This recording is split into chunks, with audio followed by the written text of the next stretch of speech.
ሰላም ጤና ይስጥልን ውድ የቻናላችን ተከታታዮች የፕሮግራማችን ቤተሰቦች፣ ይህ አብዲራዋ ቲዩብ ነው።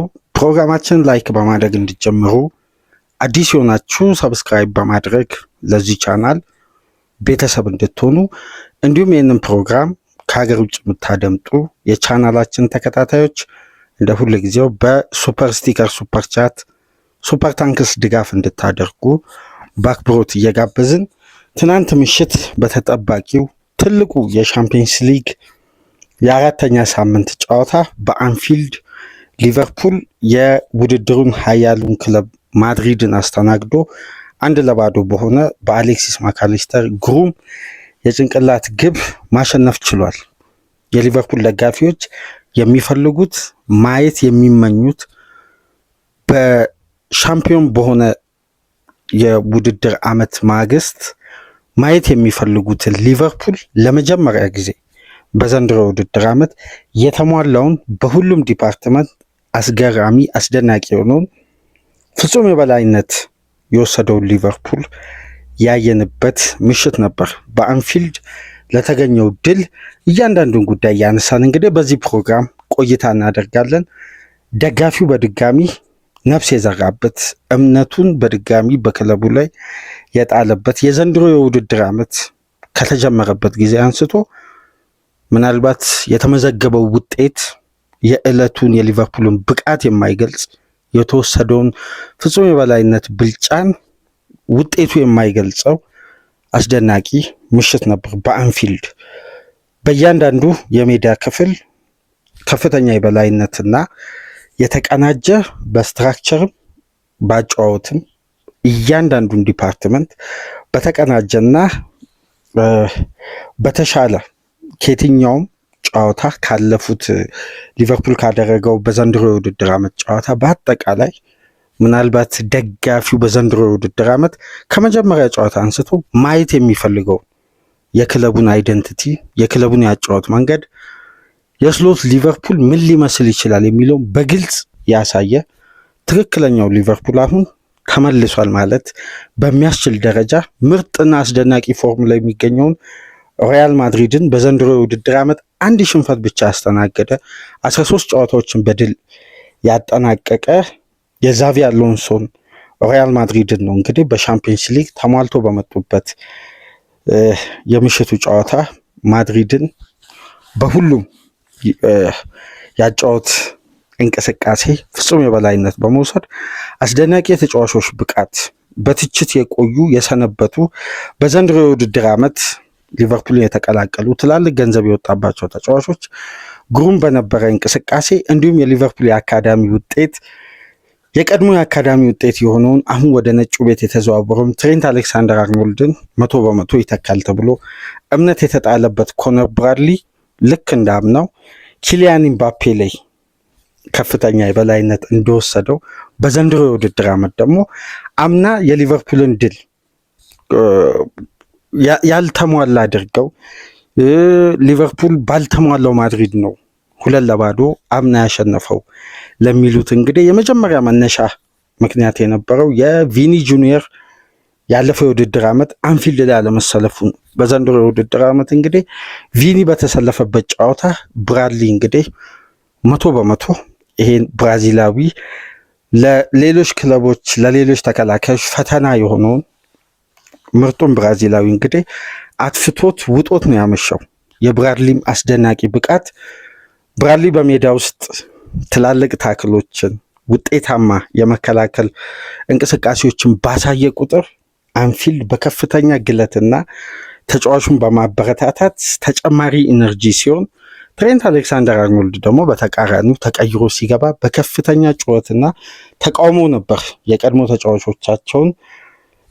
ተጫዋቾችም አንፊልድ የተቀበለችውና ሁለት የተለያየ ስሜት የነበረው አስደናቂ የሊቨርፑል ብቃት በዘንድሮ የውድድር ዓመት ያልተስተዋለ በደጋፊው ዘንድ ግን ፍጹም የሚጠበቅ ከጨዋታ መሻሻል ሲጠበቅ ተደጋጋሚ ጨዋታዎችን ሽንፈት በማስተናገድ እንግዲህ የወጥነት ችግር እንዳጋጠመውና በቡድን ባላንስ በኩል ከፍተኛ የስትራክቸር ችግር እንዳለ ሲወቀስ ሲተች የነበረው የስሎት ቡድን በስተመጨረሻም ወደ አስተማማኝና ወደ ተሟላው የቡድን እንቅስቃሴ መመለሱን ያረጋገጠበት የቪላ ጨዋታ ሊቨርፑል በብዙ መልኩ የዘንድሮ የውድድር ዓመትን ሊቀይር የሚችል ድል ነው ስንል ነበር። አሁን ደግሞ የተሟላ ድል በሚጠበቀው ወይም ደጋፊው የሚፈልገው ሊቨርፑል በምሽቱ ጨዋታ እንግዲህ ሪያል ማድሪድ ላይ በሁሉም የጨዋታ መንገድ የበላይነት በመውሰድ ነው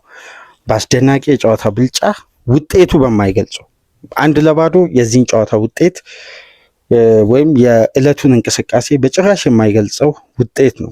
ሊቨርፑል በትንሹ ከ2-3 ግብ በላይ ማድሪድ ላይ ማስቆጠር የሚችልበት ትላልቅ እድሎችን ፈጥሮ እንግዲህ ምናልባት ሊቨርፑል በዚህ ጨዋታ ድል ባይቀናው ጨዋታው በአቻ ውጤት ቢጠናቀቅ የዕለቱ ምርጥ ብቃት ያሳየ በሜዳ ውስጥ ተብሎ የጨዋታው ኮከብ ሊመረጥ የሚችለው የሪያል ማድሪዱ ግብ ጠባቂ ኮርቷ ነው። ልክ በ2022 በሻምፒየንስ ሊግ የፍጻሜ ጨዋታ ሊቨርፑል እና ማድሪድ በፓሪስ ባደረጉት ስታድ ፍራንስ ባደረጉት የፍጻሜ ጨዋታ በሻምፒየንስ ሊግ እግር ኳስ ታሪክ በፍጻሜ ጨዋታ 9 ኳሶችን ያዳነ ብቸኛ ግብ ጠባቂ ነው በታሪክ።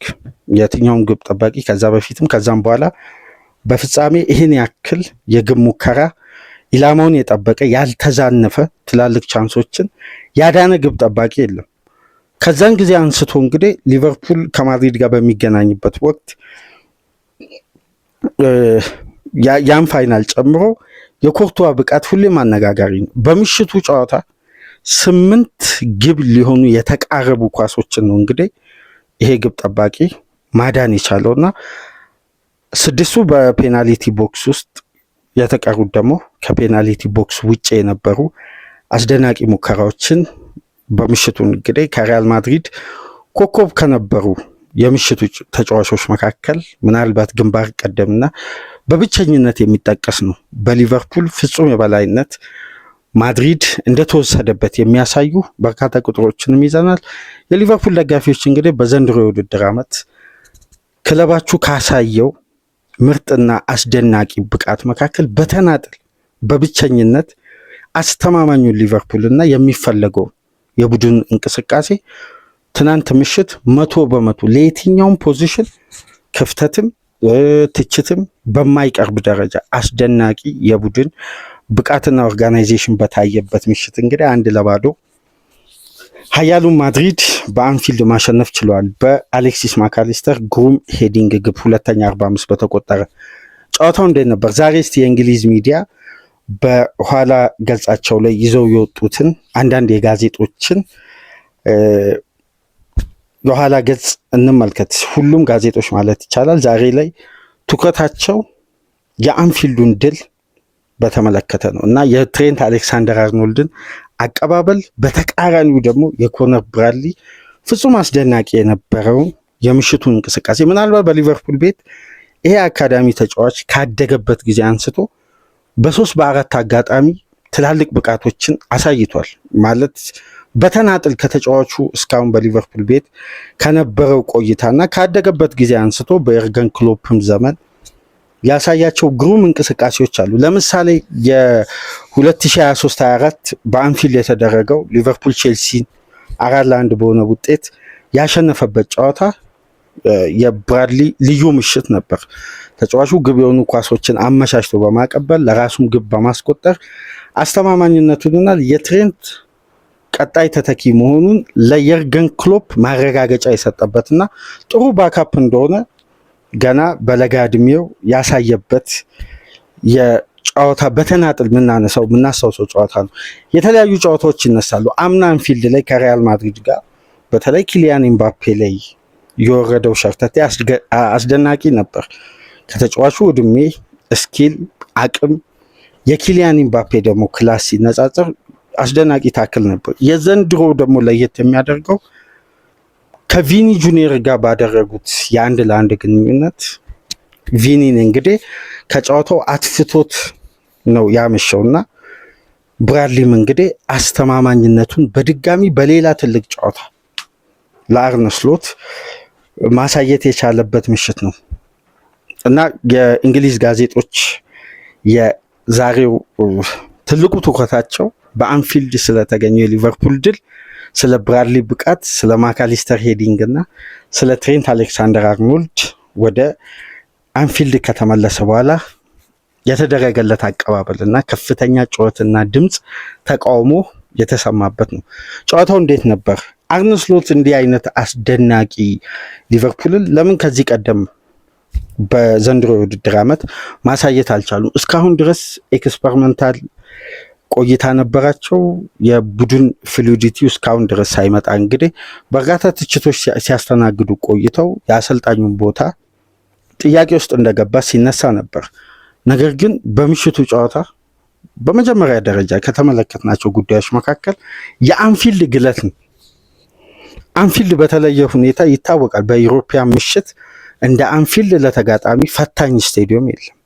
በከፍተኛ ድምፅ ለተጫዋቾቹ ድጋፍ፣ ለተጋጣሚ ፈተና በሚሆን የሊቨርፑልን ኢነርጂ በበለጠ ግለት በተሞላው የሚያደርግ ከፍተኛ ድምፅ ከመጀመሪያ ጨዋታው ሳይጀምር በፊት ይሰማ ነበር። በተለይ ደግሞ የሊቨርፑል ደጋፊ ከፍተኛ እልህ ውስጥ ከከተቷቸው ጉዳዮች መካከል በዋነኝነት የትሬንት አሌክሳንደር አርኖልድን ማድሪድ ከሊቨርፑል የወሰደበት መንገድ፣ ተጫዋቹ ወደ ማድሪድ ለመሄድ የሊቨርፑልን ኮንትራት ውድቅ ያደረገበት መንገድ የዛሬን ጨዋታ በበለጠ ግለቱን ከፍ አድርጎ በተጫዋቾች ዘንድ ፍጹም ተነሳሽነት፣ በአሰልጣኙ ዘንድ ደግሞ ከፍተኛ የታክቲክ ብልጫና ስትራቴጂክ የሆነ የጨዋታ ፕላን። እንዲህ አይነት ሊቨርፑልን አልተመለከትንም ዘንድሮ። በዚህ ደረጃ በጀመረበት ፔስና ኢነርጂ እስከ መጨረሻ ደቂቃ ድረስ በተመሳሳይ ኢነርጂ ምናልባት ይሄን ሊቨርፑል ከፍተኛ ማጋነን ካልሆነ በቀር የየርገን ክሎፕ ሊቨርፑልን የሚመስል በሃይ ፕረስ፣ በሎው ብሎክም ስትራክቸር፣ በሃይላይንም እንደ ጨዋታው እንቅስቃሴ ተለዋዋጭ በሆነ ባህሪ ነገር ግን ሙሉ በሙሉ ኢነርጂ በተሞላው በመጀመሪያውም 45 ሁለተኛውም 45 በተመሳሳይ ብቃትና ኮንቲኒቲ ባለው የጨዋታ ሲስተም ከዚህ ቀደም ስናነሳ የነበረው የሊቨርፑል የማጥቃትም የመከላከልም ስትራክቸር በተመሳሳይ መልኩ ለ90 ደቂቃ የሚዘልቅ አይደለም። የሚበጣጠስ ወይም የሚቆራረጥ ኮንቲኒቲ የሌለው የቡድኑ ኦርጋናይዜሽን ፍጹም የማይታይ ሜዳ ውስጥ እና ቀጣይነት የሌለው የጨዋታ መንገድ ነው ስንል ነበር። በምሽቱ ጨዋታ ግን ኢነርጂው የሚያስደንቅ ነው። ለምሳሌ የነ ሰቦዝ ላይ የነ ፍሎሪያን ቪዝ የነ መሐመድ ሳላ ኤኬቲኬ ተነሳሽነት የሚያስደንቅ ነው። በተቃራኒው ደግሞ ከቀኝ ፉልባክ ወደ ግራ ፉልባክ ስንመለከት የአንዲ ሮበርትሰን ልምዱን ተጠቅሞ በሁለት ተከታታይ ሊቨርፑል ጨዋታ ቋሚ ከሆነ በኋላ የሊቨርፑል ዲፌንስ ምን ያክል መረጋጋት እንደተፈጠረ ይሄ ተጫዋች አሁንም በግራ ፉልባክ ቦታ ለሊቨርፑል አስተማማኝ አገልግሎት መስጠት የሚችል አቅም እንዳለውም ለሁለት ተከታታይ ጨዋታ በድጋሚ ያሳየበት ነው። እንዲሁም ሊቨርፑል ለተከታታይ ሁለት ጨዋታ ሁለት ጠንካራና አስደናቂ ፎርሙላ የሚገኙ ክለቦችን በአንፊልድ አስተናግዶ እንግዲህ ግብ ሳያስተናግድ በተለይ ደግሞ በዘንድሮ የውድድር ዓመት ካገኛቸው ክለቦች ጋር ሊቨርፑል በአማካይ በየጨዋታው 0.98 ኤክስጂ የሚያስተናግድ ከ17 በላይ ግቦችን በሁሉም ውድድሮች ያስተናገደ ደካማ የመከላከል ስትራክቸር እንዳለው ሲነሳ የነበረ ቡድን ነው። ነገር ግን ለሁለት ተከታታይ ጨዋታ መረቡን ሳያስደፍር እንዲሁም ከሪያል ማድሪድ ጋር 0.45 ኤክስጂ ብቻ በማስተናገድ ይሄ ደግሞ ሪያል ማድሪድን ከ2024 ከኦክቶበር ወር ከቪላሪያል ጋር ከነበራቸው ጨዋታ በኋላ ከዓመት በኋላ ነው ለመጀመሪያ ጊዜ ማድሪድ በሁሉም ውድድሮች በሻምፒየንስ ሊግ የመጨረሻ ደካማውና ዝቅተኛውን ኤክስጂ ክሬት ያደረገበት ምሽት ነው። ስለዚህ ሊቨርፑል በማጥቃቱም በመከላከሉም በኩል ፍጹም የተዋጣለት ቡድን ነበር። በጨዋታው እንግዲህ የተመለከትነው የመጀመሪያውና ትልቁ ጉዳይ የአርነ ስሎት ምርጥ 11 የመረጡበት ከቪላው ድል የቀየሯቸው የተጫዋቾች ለውጥ ነው። የመጀመሪያውና ትልቁ ውሳኔ የነበረው ኮርሊ ጋክፖን በፍሎሪያን ቪዝ በመቀየር ቪዝ ከግራ ክንፍ እየተነሳ ወደ መሀል እየገባ እንዲጫወት በተሰጠው ሚና ምናልባት ወደ ሊቨርፑል ከመጣበት ጊዜ አንስቶ ተጫዋቹ ምርጡንና ያለውን አቅም በትክክል የተከፈለው ክፍያ አሲስት ባለማድረጉ ግብ ባለማስቆጠሩ ምናልባት እነዚህ ጉዳዮች እንደ አንድ መለኪያ ሊነሱ ይችላሉ። ግን የተጫዋቹን አቅም የወጣበት ገንዘብ እንደሚያሳይ በአንፊልድ ከማድሪድ ጋር በተሟላ ብቃት አስመስክሮ የወጣበት ምሽት ነው። ለዚህም ነው ተጫዋቹ እንግዲህ ከፍተኛ ሬት ካገኙ 3 ተጫዋቾች ተርታ አንደኛው እሱ ነው 8.4።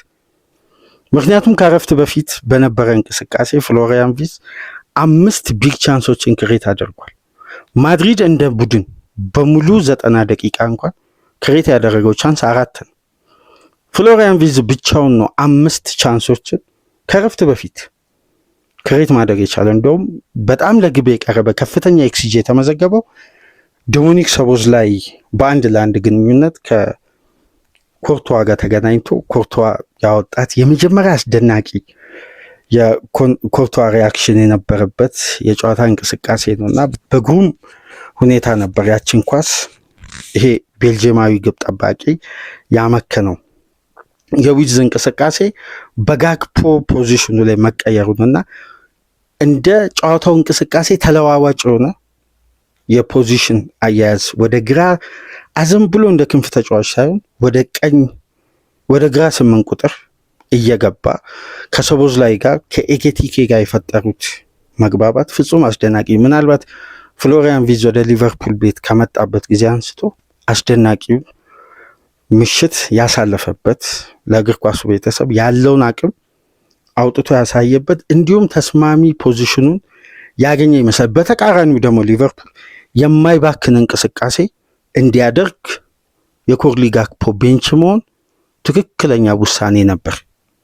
ከሰሞኑን ስናነሳ ነበር ሊቨርፑል በድል ውስጥ እንኳን ቢሆን ሽንፈት በሚያስተናግድባቸው ጨዋታዎች የሚባክኑ የጋክፖ አላግባብ ክሮስ፣ ለራሱ የሚሞክራቸው ሹቶች፣ የመጀመሪያ ተቹ በርካታ ቴክኒካል ጉዳዮች ለሊቨርፑል የፊት መስመር የማጥቃት እንቅስቃሴ የተሟላ እንዳይሆን ከሚያደርጉ እንቅስቃሴ በዋነኝነት የሚጠቀሰው የኮርሊ ጋክፖ እንቅስቃሴ ነበር። ትልቅ ውሳኔ አሰልጣኙ ትልቅ እርምጃ ወሰዱ። ተገቢውን ውጤትና ተገቢውን ከቦታው ላይ የሚፈልጉትን እንቅስቃሴ ማግኘት ቻሉ። ያውም በቴክኒክ በላቀ ደረጃ ማድሪድን ፕረስ በማድረግ የመጀመሪያ ፕሬሲንጉን ከኤኬቲኬ ጀርባ በማድረግ ቦል ሪከቨሪ ዱዌሎችን በማሸነፍ እንደውም አግሬሲቭ ሆኖ በተክለ ሰውነት ሲታማ የነበረው የቴክኒሻል ተጫዋች ዱዌሎችን በማሸነፍ ከረፍት በፊት ውጤታማ ከነበሩ ተጫዋቾች ውስጥ ግንባር ቀደም ነው። ከረፍት በፊት 8 ሬት ያገኘ ብቸኛ ተጫዋች ነው ፍሎሪያን ቪርትዝ በሁለቱም ቡድኖች ከነበሩ ተጫዋቾች እና በመጀመሪያ ምርጥ 11 አሰልጣኙ የወሰኑት ውሳኔ ተገቢ የነበረ የዕለቱን የሊቨርፑል አስደናቂ ብቃት በበለጠ የተሟላ ያደረገው የጋክፖ ቤንች መሆንና ዊርትዝን የተጠቀሙበት ፎርሜሽን አሁን የተጫዋቹ አስተማማኝ ፖዚሽንን አሰልጣኙ ያገኙ ይመስላል በተሟላ ብቃት። ከረፍት በፊት እንግዲህ ሊቨርፑል በተደጋጋሚ ባደረገው ጥረት ከፍተኛ ሙከራዎችን ትላልቅ እድሎችን እነ ሳላ በተለይ ሶቦስላይ ተደጋጋሚ አሌክሲስ ማካሊስተር የተለያዩ ተጫዋቾች ኤኬቲኬን ጨምሮ በርካታ ሙከራዎች ማድረግ ችለው ወደ ግብ ለመቀየር የኮርቱ አስደናቂ ብቃትና ሊቨርፑል እድለኛ ሳይሆን ፍጹም የበላይነት ከረፍት በፊት በከፍተኛ ኢነርጂና ፔስ በወሰዱበት የመጀመሪያ 45 ሊቨርፑል ከፍተኛ ብልጫ አድርጓል። ነገር ግን ከረፍት በፊት አንድ የተፈጠረው ትልቁ አወዛጋቢ የዕለቱ ጉዳይ በእኚህ ሮማንያዊ ዳኛ የተወሰነ ውሳኔ ነው። አውሬሊዮ ቹዋሚኒ ከዶሚኒክ ሶቦስላይ አክሮ የመታትን ሹት በእጁ መንካቱን ተከትሎ ዳኛው ከኤሪያ ውጪ ነው ብለው ቅጣት ምትሰጡ የዕለቱ የቫር ዳኛ እንግዲህ ሮማንያውን ዳኛ በመጥራት በድጋሚ ምስል ለፍጹም ቅጣት ምት ይመስላል እንግዲህ ጠርተው በድጋሚ ምስል በቫር ዳኛው ከተመለከቱ በኋላ ውሳኔውን ቀይረው ፔናልቲ ይሰጣሉ ተብሎ ሲጠበቅ በናቹራል ፖዚሽን ነው የቹዋሚኒ እጅ የሚገኘው በማለት ቅጣት ምቱንም ሽረው ፔናልቲም ሳይሰጥ ነው ጨዋታው የቀጠለው።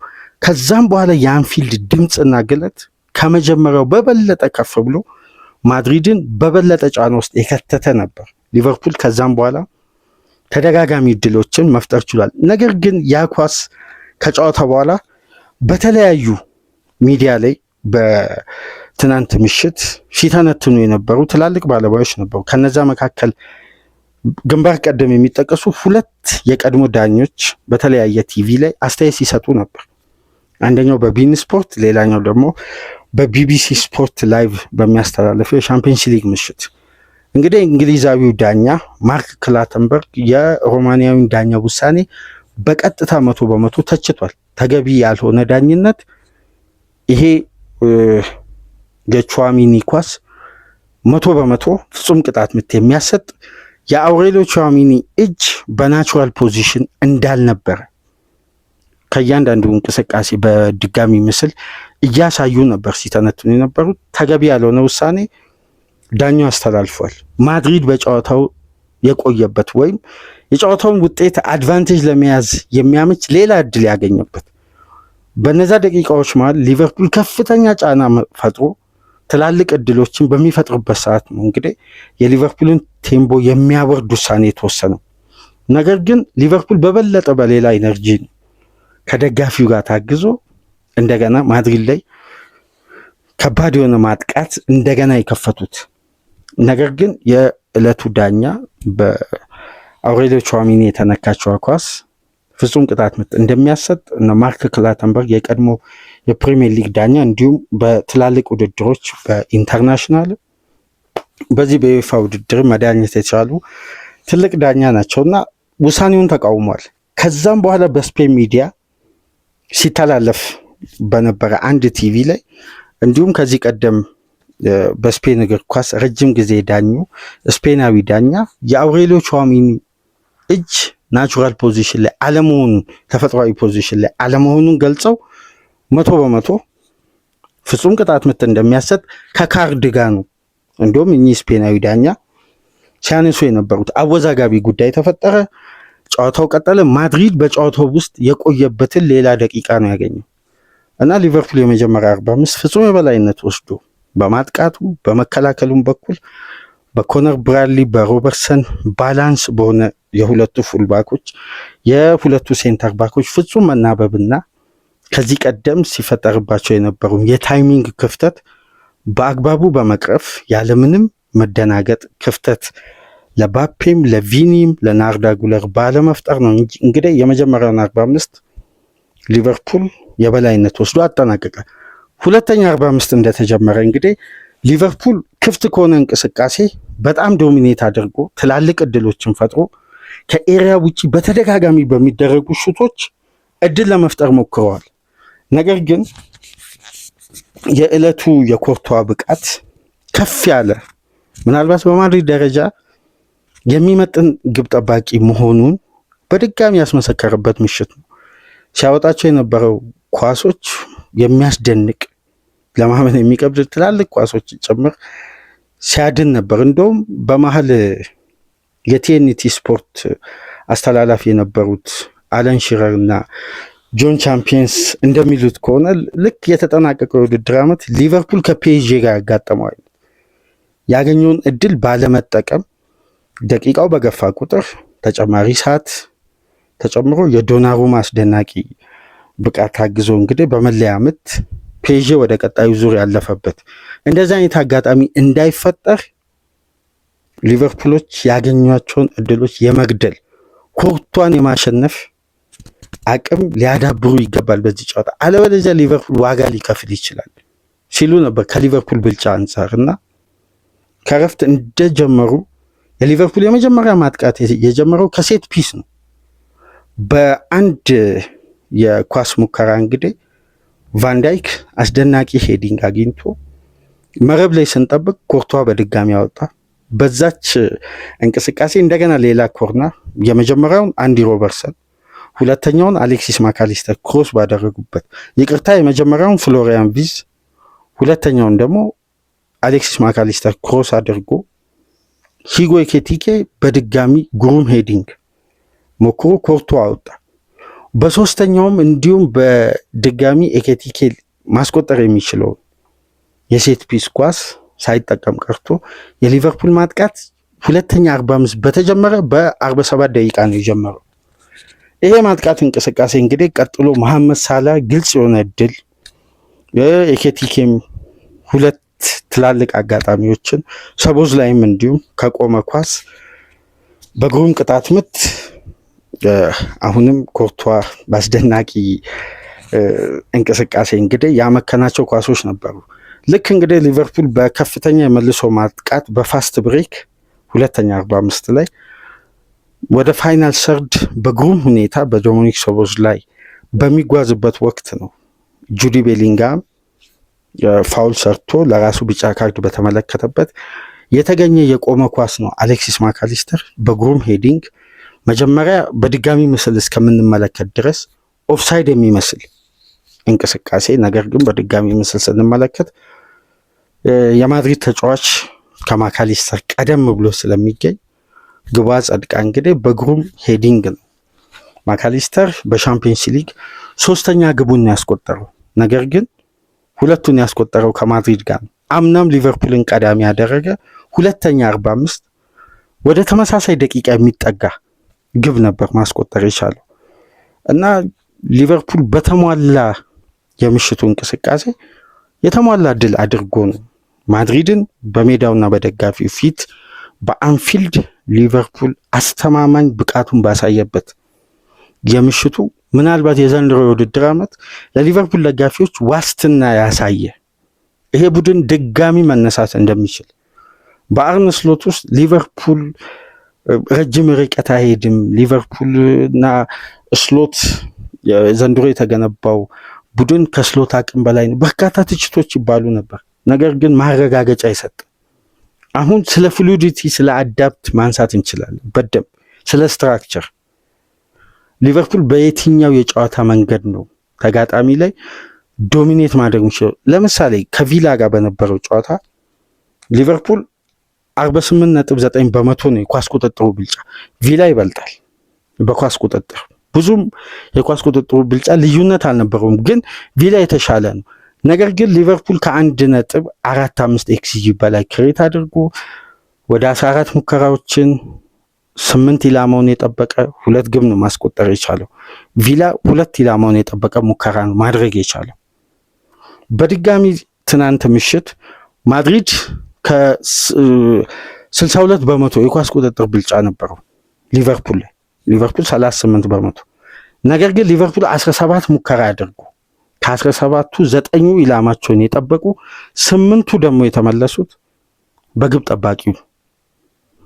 ነገር ግን ማድሪድ ከአንድ ዓመት ከምናምን በኋላ በሁሉም ውድድር የመጨረሻ አነስተኛውን ኤክስጂ ያስመዘገበበት በሻምፒየንስ ሊግ ምሽት ደግሞ ከ10 ዓመት በኋላ ዝቅተኛውን ኤክስጂ ያስመዘገበበት ምሽት ነው 0.4245። ነገር ግን ሊቨርፑል 2.49 ኤክስጂ ያስመዝግቦ ነው አንድ ግብ ያስቆጠረው። የኮርቷን አስደናቂ ብቃት የሚያሳይ ቁጥር ነው። ሊቨርፑል በዚህ ደረጃ የበላይነት ሲወስድ በእያንዳንዱ ዲፓርትመንት የነበረው ፍላጎትና ተነሳሽነት፣ የደጋፊው ኢነርጂ፣ የክለቡ እንቅስቃሴ ኢንቴንሲቲው የመጀመሪያ 45 ላይ የነበረውን ሃይ ፕረስ ሁለተኛ 45 ላይ በበለጠ ተጭኖ ሲጫወቱ ትራንዚሽኖቹ እንኳን ጤናማ ነበሩ። ሊቨርፑል ቢልዳፑ ላይ ክፍተት የማይፈጥር ወይም ከዚህ በፊት ለእግር ኳሱ ቤተሰብ በተለይ ለሊቨርፑል ደጋፊዎች የሚያሳቅቅ ቢልዳፕ ነው ክለቡ የሚያደርገው እና ለተጋጣሚ አግሬሲቭ ሆኖ በሃይ ኢንቴንሲቲ ከመጣ የሊቨርፑልን ቢልዳፕ ሊያጨናግፍ እንደሚችል፣ ኢንተርሰፕት ሊያደርግ እንደሚችል፣ እዛው ቻርጅ አድርጎ አደጋ ሊፈጥር እንደሚችል በተለይ የኩናቴ የዘንድሮ የውድድር ዓመት አጀማመር ለሊቨርፑል ደጋፊዎች ብዙ ስጋት የፈጠረ ወይም የተጫዋቹ ብቃት አስተማማኝነቱ ላይ ትላልቅ ጥያቄዎችን ያስነሳ ነበር። ነገር ግን የሰሞነኛውን ብቃት ደግሞ ላስተዋለ የሁለቱ ሴንተር ባኮች መግባባትና መረጋጋት አሁን ለሊቨርፑል ለሚገኘው ድል ትልቅ አቅም ነው። ለምሳሌ ባለፉት ጨዋታዎች ሊቨርፑል በተቸገረበት ጨዋታ አንድ ክለብ ውስጥ የጠፋ የኮንሲስታንሲ ማሳያ ነበር። የሁለቱ ፉልባኮች ምርጫ በምርጥ 11 ላይ ስሎት ሮበርትሰን ኪርኬዝን በብራድሊ ቦታ ሰቦዝ ላይን አንዳንድ ጨዋታዎች ላይ ፍሪፖንግን ሮቴሽኑ በስቷል በተከላካይ ስፍራ። ይሄ በቢልድ አፕ ላይ የፈጠረ የራሱ የሆነ ጫና አለ። በተጨማሪም የራያን ግራቨንበርክ መጎዳት ሊቨርፑል ተጨማሪ ሌላ ሚና ይፈልግ ነበር፣ በዲፕ ላይን ፕሌይሜከር የሚጫወት ከዛን ማካሊስተርን የመሳብ እንዲሁም ኮርቲስ ጆንስን የተፈራረቀ ባላንስ ያልሆነ አንድ ሼፕ ለማግኘት የተቸገረ በተለይ ከተከላካይ እስከ አማካይ ባለው የምርጥ 11 ምርጫ ላይ አሰልጣኙ ተቸግረዋል። በተጫዋቾች ጉዳት፣ በተጫዋቾች ብቃት፣ ሜዳ ውስጥ በሚታዩ በተናጥል የእያንዳንዱ አስተዋጽኦ በጣም ተጽዕኖ ውስጥ ገብተው ነበር። ለምሳሌ ኪርኬዝ የተጠበቀው በሊቨርፑል ቤት የ2018 አንስቶ እስከ 2022 የነበረውን የአንዲ ሮበርትሰን የኦቨርላፕ እና ከፍተኛ የማጥቃት በሃይላይን ፕረስ ለማድረግ የሚያመች ፉልባክ ተደርጎ ነው። ነገር ግን የሊቨርፑል የተከላካይ ክፍል ባላንስ እንዳይሆን ከሚያደርጉ ከኳስ ጋር ያለ ኳስም እንቅስቃሴ አንደኛው የኪርኬዝ ነው። ለምሳሌ ወደኋላ የማይመለሱ ኳሶችን ባክ ፓስ በማድረግ ክለቡን ለሃይ ፕረስ የሚያጋለጥበት፣ ፎርዋርድ ፓስ መሆን የሌለበትን ከተከላካይ ጀርባ በመጣል ተጨማሪ ኢነርጂ ተጫዋቾች እና ጋክፖም ዊድዘም ኤኬቲኬም ያን ኤሪያ ለማሸነፍ የሚተጉበትና ስፔሶችን የሚሸነፉበት እንደነዚህ አይነት ባላንስ ያልሆኑ ታክቲካል ጉዳዮች ነበሩ። የአንዲ ሮበርትሰን መመለስ በሊቨርፑል ቤት የፈጠረው ሁለት ክለቡን ከጫና ነፃ ያወጣ አንደኛው ኤክስፒሪየንሱ፣ ሁለተኛው ደግሞ ከቫንዳይክ እና ከኩናቴ ጋር ረጅም ጊዜ አብሮ በጋራ መሰንበቱን ተከትሎ በየትኛው ታይሚንግ የሊቨርፑል ቢልዳፕ ሊደረግ እንደሚችል በደንብ የሚረዳ ቴክኒካሊ ደግሞ እድሜው በገፋ ቁጥር የቴክኒክ አቅሙ እያደገ የመጣ ፉልባክ ነው እና ይህን ቴክኒኩን ተጠቅሞ በሊቨርፑል ቢልዳፕ ላይ የሚመጣውን የተጋጣሚ ሃይፕረስ ከሚያረጋጉ ተጫዋቾች መካከል አንዱ ሮበርትሰን። ታይሚንግ እና ዲሲዥኑ በተለይ በታይሚንግ በፈርስት ቦል በእነዚህ እንቅስቃሴዎች ኪርኬዝ የተወሰነ ኤክስፒሪየንስ ያስፈልገዋል። ሮበርትሰን ግን ያለውን ኤክስፒሪየንስ በመጠቀም ሊቨርፑል የሚወሰድበትን የበላይነት በተከላካይ ስፍራ ላይ የሚደርሰውን ጫና ከቀነሱ ጉዳዮች መካከል አንዱ በግራ ፉልባክ በኩል የተደረገው ውሳኔ። ይሄ የግራ ፉልባክ መረጋጋት በተቃራኒ ፖዚሽን ላይ የሚገኘውን የብራድሊን ነፃነት በከፍተኛ ሁኔታ ጫናውን ቀንሷል። ምክንያቱም ሊቨርፑል ከአንደኛው የሜዳ ክፍል ወደ ሌላኛው የሜዳ ክፍል ለማጥቃት ረጃጅም ፓሶችንም ጭምር ይጠቀማል። በዚህም ወቅት ስፔሶችን ይዞ ለረጃጅም ፓስ ተገቢውን ፖዚሽን በመያዝ የሊቨርፑልን ማጥቃት ለመምራትም ታይሚንግና ዲሲዥን ያስፈልጋል። በዚህ ወቅት እንግዲህ አንደኛው ፖዚሽን ላይ የሚነጠቅ ኳስ ወደ ተቃራኒ ፖዚሽን ነው በአብዛኛው። ለምሳሌ ብሬንፎርድ ያስቆጠራቸው ግቦች በእንዲህ አይነት የታይሚንግ ክፍተት የተገኙ ግቦች ናቸው። ለምሳሌ ከኩናቴ ጀርባ ሮጦ ሁለተኛውን ግብ ያስቆጠረው ተጫዋች የብሬንፎርዱ በኩናቴና በብራድሊ መካከል ያለው የስፔስ ልዩነት ከዚህ ከግራው የሊቨርፑል የሜዳ ክፍል የተነሳ የሄንደርሰን ረጅም ኳስ ነው እና በቀጥታ ታርጌት ያደረገው በብራድሊ እና በኩናቴ ፖዚሽን መሀል ያለውን ስፔስ ነው። ይሄ ደግሞ ባላንስ ያልሆነው ሊቨርፑል በግራ ፉልባክ ቦታ ፈርስት ቦልን ተሸነፈ፣ ቀጥታ ጨዋታው ተገለበጠ፣ ሊቨርፑል ላይ ግብ ተቆጠረ። እንደነዚህ አይነት ታክቲካል ውሳኔዎችን ለመወሰን አሰልጣኙ ተቸግረው ነበር። አሁን ግን የቡድን ስትራክቸር ከቢልድ አፕ አንስቶ ወደ ሚድ ሰርድ የሚሄደውን የትራንዚሽን ኳሶች በተመጣጠነና በተደራጀ ያውን በተረጋጋና ፍጥነት በተሞላው የራያን ግራቨንበርክ እንቅስቃሴን በተለይ የሊቨርፑል የአማካይ ክፍል አሁን በተመሳሳይ ኤነርጂ እንዳምነው መጫወት እንደሚችልና የተሟላ አማካይ ስፍራ ገና አሁን በሲዝኑ ማግኘቱን ያየንበት ነው። ማካሊስተር ለሁለት ተከታታይ ጨዋታ ያ የጠፋው ፊትነስ የወረደው ፊትነስ የጠፋው ብቃቱን ዳግም ለሁለት ተከታታይ ጨዋታ በተመሳሳይ ኢንቴንሲቲ እና በተመሳሳይ የማካሊስተር ብቃት አምና ካቻምና የምናውቀው ዳግም ተጫዋቹ አሁን ገና አሰልጣኙ እንዳሉት በኦክቶበር መጨረሻ ወደ ኖቬምበር መጀመሪያ አካባቢ ነው። እሱም ይሳቅም ሌሎች ተጫዋቾችም ፕሪሲዝኑን በተሟላ ሁኔታ ቆይታ ያላደረጉ ተጫዋቾች ፊትነሳቸው የሚመለሰው ሲሉ ነበርና ማካሊስተር ለሁለት ተከታታይ ጨዋታ ያሳየው የአማካይ ስፍራ ሊቨርፑል ቪላ ላይ አሁን ደግሞ ማድሪድ ላይ ቴክኒካሊም ፊዚካሊም ከፍ ብሎ የሚታዩ ሁለት ክለቦችን ዶሚኔት ሲያደርግ የማካሊስተር አማካይ ስፍራ ላይ የነበረው ሚና የክለቡ ልዩነት ነበር። ነገር ግን በዘንድሮ የውድድር ዓመት ሊቨርፑል ጥሩ ሆነ መጥፎም ሆነ ተጋጣሚ ላይ ብልጫም ወሰደ፣ ተጋጣሚ ሊቨርፑል ላይ ብልጫ ወሰደ። በየትኛውም ጨዋታ 100% ብቃቱ ሳይወርድ በተመሳሳይ በጀመረበት ኢነርጂ፣ ፍላጎት፣ እንቅስቃሴ ቴክኒካሊም ታክቲካሊም የተሟላው አማካይ በሊቨርፑል ቤት ዶሚኒክ ሶቦስላይ ትናንት ምሽትም የጨዋታው ልዩነት ነበር። በሊቨርፑልና በማድሪድ የአማካይ ስፍራ በነበረው ጦርነት እንግዲህ የሶቦስላይ እንቅስቃሴ ኢነርጂው አንዳንድ የሚያስደንቁ የሶቦስላይን ፍጥነት ከተመለከታችሁ ሊቨርፑል ገና ጨዋታው በጀመረ በ4 ደቂቃ በሃይ ፕረስ ከካሬሬስ የተሻገረውን ኳስ ሲነጥቅ ሊቨርፑል በመልሶ ማጥቃት በከፍተኛ ኢነርጂ ወደ ማድሪድ የመጫወቻ ክፍል ሲሄድ የነበረውን የሶቦስላይ ፍጥነት አስተውላቸዋል። በድጋሚ ፍሎሪያን ቪርትዝ ማይነስ አድርጎ ኮርቷ ላይ የደረባት ኳስ ላይ የነበረውን ኢነርጂ ከረፍቱ በፊት የተመለከተና ልክ 89ኛ ደቂቃ ላይ ሊቨርፑል በመልሶ ማጥቃት በተመሳሳይ ከካሬሬስ የነጠቁትን ኳስ በካውንተር አታክ ሲሄዱ የነበረው የሶቦስላይ ኢነርጂ አንድ አይነት ነው፣ በተመሳሳይ ፍጥነትና ስፒድ። ይሄን ደግሞ ለማድሪዱ ጨዋታ ብቻ አይደለም፣ ላለፉት ሊቨርፑል በዘንድሮ የውድድር ዓመት ባደረገው በሁሉም ውድድሮች በተሰለፈበት ጨዋታ ሁሉ ሶቦስላይ ተመሳሳይ ነው። አንድም ጨዋታ ላይ ብቃቱ ወርዶ አያውቅም።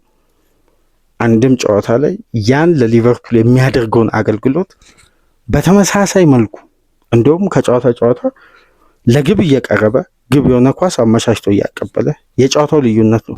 ለዚህም ይመስላል በምሽቱ ከነበሩ የሜዳ ውስጥ 22 ተጫዋቾች ውስጥ ተቀይረውም ከገቡ በምርጥ 11ም ከተካተቱ ተጫዋቾች አብዛኛውን የሜዳ ክፍል ከቨር ያደረገና 12.6 ኪሎ ሜትር የሸፈነ ብቸኛ ተጫዋች ነው። ሁለተኛ ደረጃ ላይ ያለው ደግሞ ፍሎሪያን ቪርትዝ ነው፣ 11.8 ኪሎ ሜትር። የሊቨርፑል ኢንቴንሲቲ እና ፕሬሲንግ በሶቦስላይ ውስጥ የምሽቱን እንቅስቃሴ መመልከት ይቻላል። ፍጹም የሚያስደንቅ እንቅስቃሴ ነበር ሲያሳይ ነበር። ሌላ የዘንድሮ የውድድር ዓመት ፈታኝ ፊክስቸር ላይ ሌላኛው እንግዲህ የኤኬቲኬና የዊትዘ መግባባት ከረፍት በፊት ብቻ ሁለቱ ተጫዋቾች መካከል 9 ጊዜ የኳስ ሊንክ አፕ የነበረበት ሁለቱ ቴክኒካሊ የመግባባታቸው ታይሚንግ እንግዲህ ከመጀመሪያ ከክሪስታል ፓላስ የኮሚኒቲ ሺልድ ጨዋታ ጀምሮ እያስተዋልን ነበር። የመሐመድ ሳላህ ምሽቱ ብቃት፣ ፍላጎት፣ ተነሳሽነት ሲያደርግ የነበራቸው እንቅስቃሴዎች የሚያስደንቅ ነው። ሊቨርፑል እንደ ቡድን ፍጹም የተሟላበትና ፍጹም የበላይነት የወሰደበት ግሩም ምሽት ነበር። የዛቪ አሎንሶን ሪያል ማድሪድ በአስተማማኝ ብቃትና ብልጫ 3 ነጥብ ያገኙበት ውጤቱ ግን የሊቨርፑልን ብቃት አይገልጽም። ከዚህ በላይ ግብ ክለቡ ማስቆጠር ይችል ነበር። እድሜ እንግዲህ ለኮርቷ የምሽቱ ሌላኛው አስደናቂ ብቃት በሊቨርፑል ላይ ያሳየበት ከፋይናሉ በኋላ ግን በሽንፈት የተደመደመበት ጨዋታ ነበር። በሁሉም ረገድ የተሟላው ሊቨርፑል እንግዲህ ለደጋፊው የዘንድሮ ሲዝንን በአስተማማኝነት ካሁን በኋላ ሊቨርፑል እንደጀመረ ከዚህ ቀደም የነበሩ ጥያቄዎችን እንግዲህ በሁለት ጨዋታ በተከታታይ 2 ጨዋታ በተለይ የማድሪዱ ብቃት የሊቨርፑል ትክክለኛውን አይደንቲቲ ካምናውም በተሻለ ሁኔታ ኦርጋናይዝድ የሆነውን ቡድን ያየንበት ምሽት ነው። ይሄ ለደጋፊው ትልቅ ተስፋ የሚሰጥ በዘንድሮ ሲዝን ገና ከጅማሬው እንግዲህ ትንሽ ተስፋ መቁረጥ ገና ትራንዚሽኑ ረጅም ጊዜ ሊወስድ እንደሚችል ሲነሳ ነበር። 2 ተከታታይ ጨዋታ ላይ ግን የታየው ሊቨርፑል ትራንዚሽኑ መርዘም ብቻ ሳይሆን ቅንጅቱ ጊዜ የሚፈልግ ወይም ይሄ የውድድር ዓመት የቅንጅት የውድድር ዓመት ነው ተብሎ እንዳይገመት በፍጥነት ሪያክት ማድረግ የጀመረ በማድሪድ ደግሞ ማረጋገጫ የሰጠ የምሽቱ ድል ነው። አርነ ስሎት በተጠናቀቀው የውድድር ዓመት ቪላን፣ ማድሪድን ከዛን ሲቲን አሸንፈው 3 ተከታታይ ጨዋታ በአንድ ሳምንት በ3 ቀን ከ60 ምናምን ሰዓት ልዩነት 3 ቀን ከ21 ሰዓት ልዩነት ባደረጉበት ተከታታይ ጨዋታ በተመሳሳይ ወር በተመሳሳይ የኖቬምበር ወር ላይ ለሊቨርፑል ደጋፊዎች ዋስትና ትኬት የቆረጡበት ወቅት ነበር አምና። ከዛም በአመቱ መጨረሻ የሊጉን ዋንጫ ማሳካት ቻሉ። ዘንድሮ በተመሳሳይ ወር በተመሳሳይ ወቅት እንግዲህ ቪላን አሸነፉ በአንፊልድ በተመሳሳይ 2-0 ክሊንሺት ጠብቀው ልክ እንዳምናው ማድሪድን ደገሙ አንፊልድ ላይ። አምናም በዚህም ወቅት ነበር ከሲቲ ጋር ያኔ አምና በነበረው ጨዋታ አንፊልድ ላይ ነው የተደረገው። አሁን ደግሞ ወደ ኢትሃድ እሁድ ዕለት ይጓዛሉ። ታሪክ ይደግሙ ይሁን ልክ እንዳምናው እንግዲህ እሁድ የምንመለከተው ይሆናል። ለትናንት ምሽቱ ድል ግን 100% የዘንድሮውን ሲዝን ዋስትና የሰጠና የብዙዎቹን ሀሳብ ሊያስቀይር የሚችል ሙሉ የ95 ደቂቃ ብቃት ነበር የአርነ ስሎት ሊቨርፑል በማድሪድ ላይ ከፍተኛ የበላይነት ወስደው ያጠናቀቁት። የሊቨርፑል ደጋፊዎች እንኳን ደስ አላችሁ እያለን ላይክ፣ ሼር፣ ሰብስክራይብ ማድረጋችሁ እንዳትረሱ። ከሀገር ውጭ የምታደምጡ በሱፐር ስቲከር፣ በሱፐር ቻት፣ በሱፐር ታንክስ ድጋፍ እንድታደርጉ በአክብሮት እየጋበዝን ወደ ቼክ ሪፐብሊክ የተጓዘው አርሴናል ስላቪያ ፕራግ ላይ 3 ግብ አስቆጥሮ አሁንም አርሴናል ግብ ሳያስተናግድ በግሩም የመከላከል ብቃት የተመለሰበት ሌላ ታሪካዊ ምሽት ነበር። በርካታ ሪከርዶች የተመዘገቡበት የቼክ ቆይታውን የሚካኤል አርቴታን ቡድን እስቲ በተወሰኑ ደቂቃዎች ከዚህ ፕሮግራም በኋላ እንመለከታለን። ለሊቨርፑልና ሪያል ማድሪድ የመረጥነው ፕሮግራም ይሄን ይመስላል። ሀሳብ አስተያየታችሁን በኮሜንት መስጫ አስቀምጡ።